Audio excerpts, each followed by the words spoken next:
Hi folks, for our third example here, we'll take something a little more complicated. So we see a lot of different types of atoms, so I think I'm definitely going to create a chart like we did in the first example. It'll help us keep track of what we have.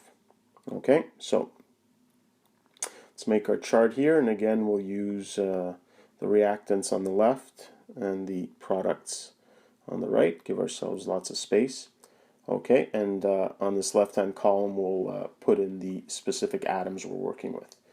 Okay, so we tend to save hydrogen and oxygen for the end a lot of the times, especially since they tend to appear in several of the substances, especially hydrogen here. Okay, so I'm going to start off with silicon. Okay, so let's take a look at how many we have right off the bat. So we see in this first substance here, we've got one, so only one silicon here. And on the right hand side with the products, we see that we've got 10 silicon. Okay, let's change back to that.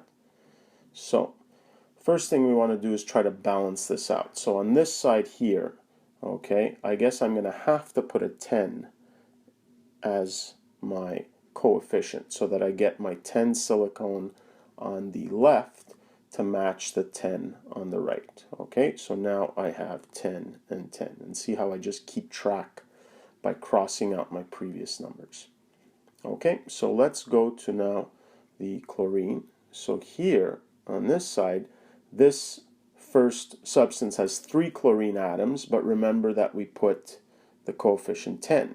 Okay, so for chlorine on the left hand side, we're actually starting with 30 atoms, 10 times 3. Okay. On the right hand side, well, we just have the 1. Okay, so in order to balance this out, well, I have to put 30 in front. So we see already here how the numbers can get quite large. Okay, so started off with 1, but now that I've added that coefficient here, okay, we're up to 30 and 30. Okay, so let's move on and try to balance out the, see how we're doing with the hydrogen here. Okay, so let's erase a few of these here to clean things up. Okay, and let's start working with that hydrogen and see where we're at. Okay, so I notice here this has 1 hydrogen atom, but I've got 10 of those molecules, so I've got 10 here, okay, plus another 2 here. Okay, so we're starting off with, so hydrogen, we've got 10 plus 2 is 12. Okay, now on the right hand side, well, I've got 10 hydrogen here, and because of this coefficient of 30, I've got 30 hydrogen from that second substance. So in all, I have 40 hydrogen. Okay, so let's see if we can balance this off easily. Okay, remember we had our 10 on this side, but with from H2O, we've got these 2. Well, if I have 10 already here, and I need 40 in all, means I'm going to need 30 hydrogen atoms to come from the H2O. So since there's 2, well, I would put a coefficient of 15 in front, because 15 times 2 gives me 30. So now 30 plus 10, I now have 40 also on the left hand side. Okay, so now let's count up the oxygen.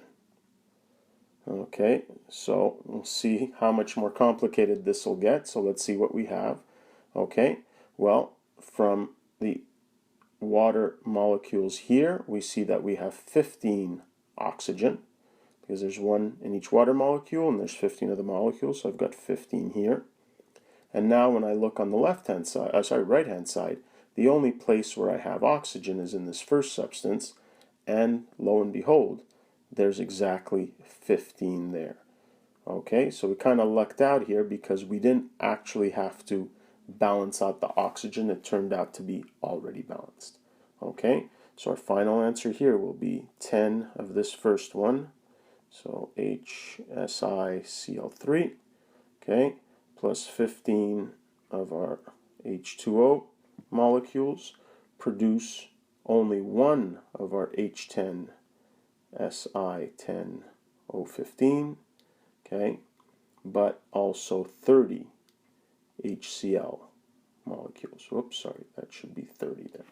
Okay, so again, see what I did is I made my chart, okay, and I kept updating the chart as we went along to balance all these different atoms.